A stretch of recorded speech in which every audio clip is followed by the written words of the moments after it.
হবে জীবনে, এটা খুব সত্যি কথা। আর তার মধ্যে যা চলছে, যে মানুষ জানছে কিন্তু বুঝছে না। আমি অনেক জানি, বুঝি কতটুকু, আর বুঝলেও সে বোঝা কেমন বোঝা।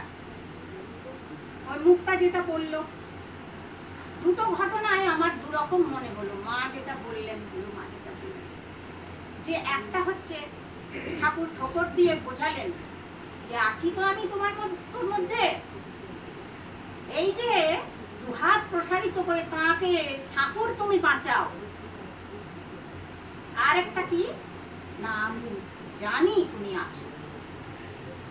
ওই যে মেয়েটি বিশ্বাস, এমন বিশ্বাস যে আমিও দেখেছি, ঘটনাটা শুনেছি, যে তোমাকে আসতেই হবে আমার পথে, আজ না হয় কাল, ভগবান কে ঘর দের হয় পর अंधेर नहीं, দেরিতে হলেও তুমি আসবে, এই পথেই তোমাকে আসতে হবে।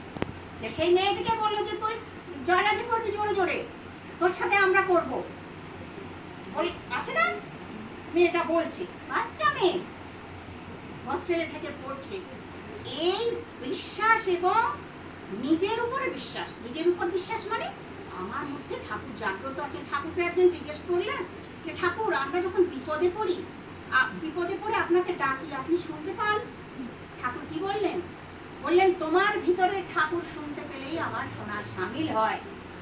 তার মানে তোমার ভেতরে যদি ঠাকুরত্ব না জাগে, তাহলে শত ডাকলেও তো আমি সাড়া দিতে পারি না।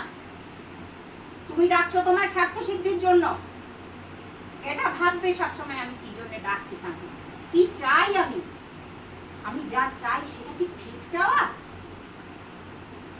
যদি না পাই, তাহলে যদি সঠিক তার প্রতি ভালোবাসা, টান, ভক্তি থাকে, তাহলে জানবো এটা আমার পাওয়ার নয়, তিনি সেটা মঞ্জুর করেন না, পরম পিতা সেটা মঞ্জুর করেন না। এটা জানতে হবে প্রত্যেক